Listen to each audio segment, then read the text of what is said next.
What's the meaning of Clara Barton?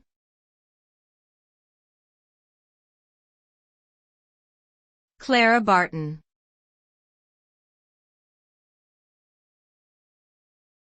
Clara Barton.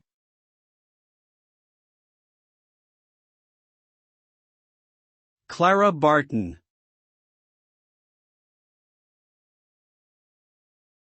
Clara Barton.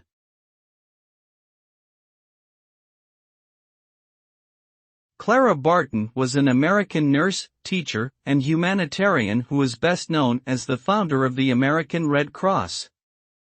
She was born in 1821 in Massachusetts and dedicated her life to serving those in need during times of war and disaster.